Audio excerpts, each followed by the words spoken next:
साथ मैं आदरणीय राम मिश्रा जी को आमंत्रित करता हूँ।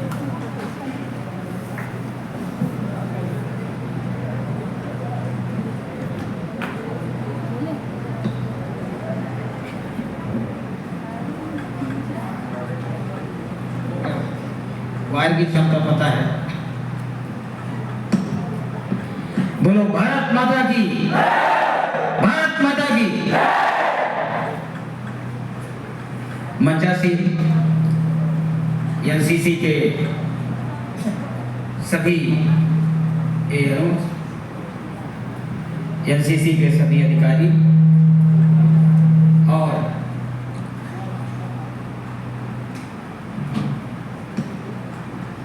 एनसीसी के हमारे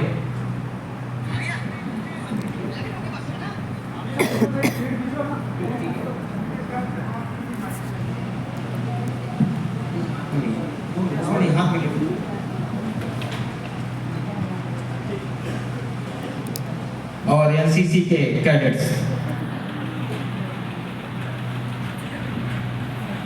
बच्चों, मैं खिलाड़ी के साथ साथ एनसीसी में भी थी, क्योंकि सुदीप भाई हमारे समकालीन वॉलीबॉल के अच्छे खिलाड़ी थे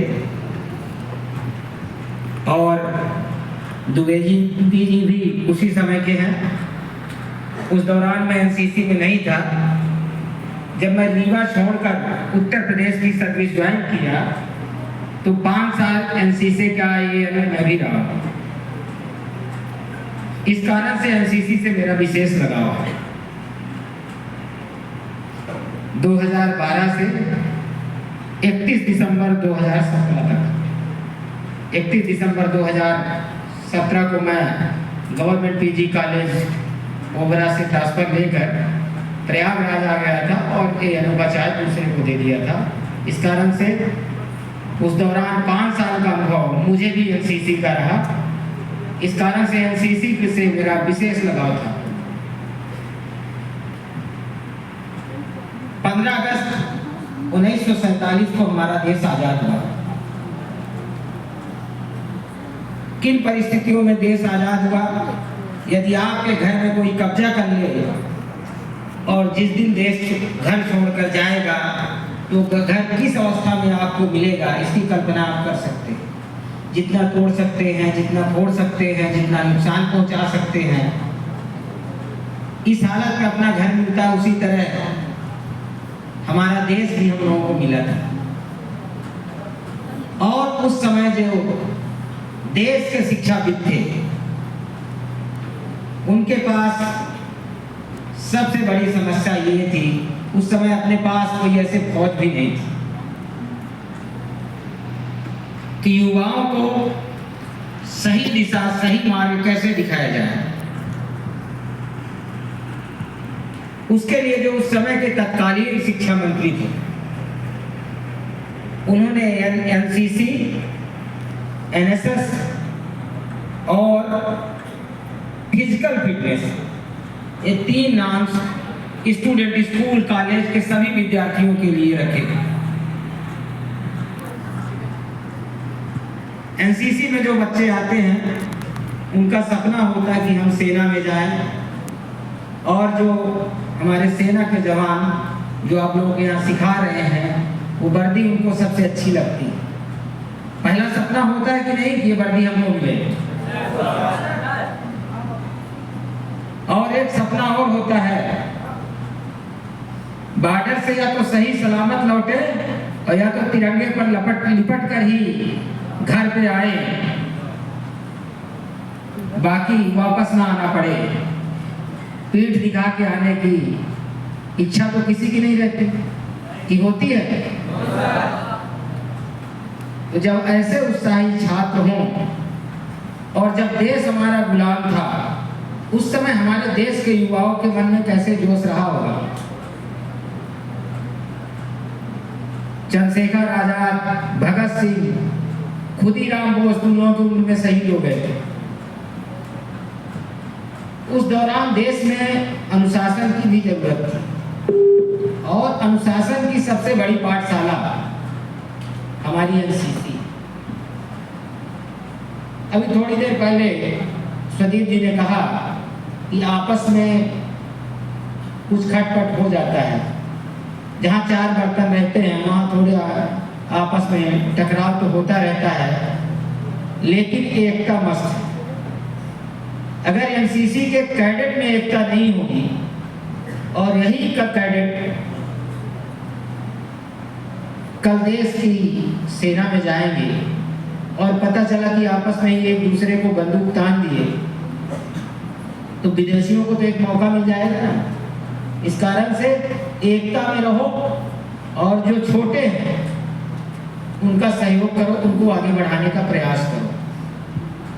अगर आप दूसरे का सहयोग करते हैं, वो व्यक्ति सबसे लोकप्रिय होता है जो सबका सहयोग करता है। आपका जो ग्रुप लीडर होगा वो सबको डांटता होगा कि वर्दी ऐसे पहनो, जूता सही रहे, बेल्ट सीधा नहीं लगा है, बाल सही नहीं कटे हैं। डांटता है कि नहीं डांटता है? लेकिन अगर आपके साथ कोई दिक्कत हो जाए तो वहां भी साथ में खड़ा रहता है। हो सकता है कि अगर एक्सीडेंट हो जाए, शहर में कोई बड़ी दुर्घटना होती है, तो पूरा शहर एनसीसी कैडेट्स की तरफ देखता है कि 4 यूनिट या 10 यूनिट ब्लड की आवश्यकता पे एनसीसी जहाँ चलती वहाँ के बच्चों से बोलो। अभी उस दिन लड़कियों के कार्यक्रम थे, हमारे एनसीसी की कैडेट बैठी हुई थी और यहाँ की नगर पुलिस अधीक्षक आई हुई थी। बोले सर ये इतने कैडेट्स आवश्यकता पड़ने पर हमको कहाँ मिलेंगे? क्यों? अभी महाकुंभ लगा था कहाँ? प्रयागराज में। और सड़कें जाम कहाँ की थी? रीवा की।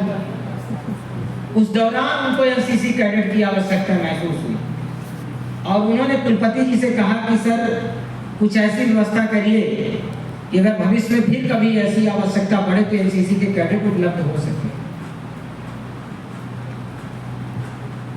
एनसीसी के जो कैडेट होते हैं वो सिर्फ एक दृष्टि लेकर चलते हैं, सेना।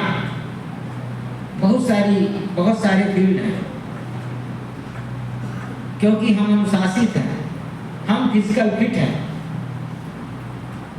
सिर्फ सेना में अगर नौकरी नहीं मिल रही तो और बहुत सारे फील्ड हैं, आप उनको तलाशिए। क्योंकि हम एक बच्चों का क्या आदत होती है कि मूड बना लेते हैं कि हमको ये करना है और उसी दिशा में आगे बढ़ते हैं। फौज के बाद दूसरा ऑप्शन वो देखते हैं पुलिस। यही देखते हो ना? दो इसके ऊपर का देखो, फौज का अधिकारी बनने का देखो, उसके साथ पढ़ाई करने लगोगे। पढ़ाई करोगे तो तुम में से सारे के सारे तो नहीं, लेकिन 10-20 भी बन जाएंगे, क्योंकि तुम लोगों को पता है कि आर्मी के 2 चीज इसी व्यक्ति के हैं। उपेंद्र द्विवेदी जी जो इस समय पूरी सेना के चीफ हैं, और त्रिपाठी जी, और दोनों लोग साथ पढ़े हैं, साथ एनसीसी की है, इसी सैनिक स्कूल रीवा में। एक का घर ये गढ़ के पास है, गढ़कटरा के पास, और दूसरे का यहाँ रामपुर बगलान के पास, महुडा।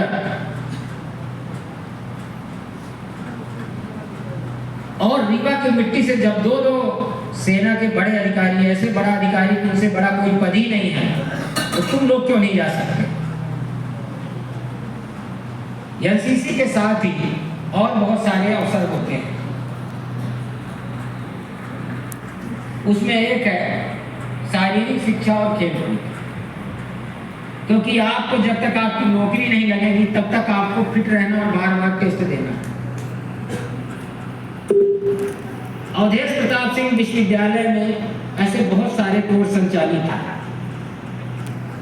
जिनमें आप प्रतिभाग कर सकते हैं या जिसमें आप प्रवेश ले सकते हैं। पहले तो जितने भी ये महाविद्यालय हैं, चाहे वो रीवा जिले के हों, रीवा जिले के सारे महाविद्यालय, मऊगंज जिले के, सतना जिले के, सीधी जिले के, और अभी शहडोल जिले के कुछ क्लासेस बीए फाइनल अभी है, बाकी के लिए अभी अलग यूनिवर्सिटी बन गई है। तो शहडोल संभाग भी रीवा विश्वविद्यालय में। रीवा विश्वविद्यालय की स्थापना 20 जुलाई 1968 को हुई थी। क्योंकि विंध्य क्षेत्र में उस समय कोई विश्वविद्यालय नहीं था। यहाँ के छात्रों को परीक्षा देनी होती तो सागर विश्वविद्यालय था, और फिर इस विश्वविद्यालय की क्षमता इतनी बढ़ी कि यहाँ से लेकर दतिया तक के महाविद्यालय इस विश्वविद्यालय में सम्मिलित थे। पन्ना, छतरपुर, टीकमगढ़, दतिया, ये तो जब हम लोग खेलते थे 1996 में अलग हुआ है इस विश्वविद्यालय से, और सागर विश्वविद्यालय में गया।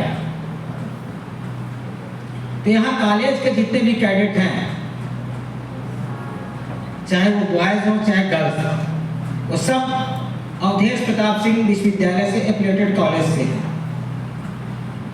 आप सब लोग फिट हैं और शारीरिक शिक्षा और खेल कूद में आके तो जैसे आपको एनसीसी का 5 अंक मिलता है, वैसे स्पोर्ट्स के भी 5 अंक मिलते हैं।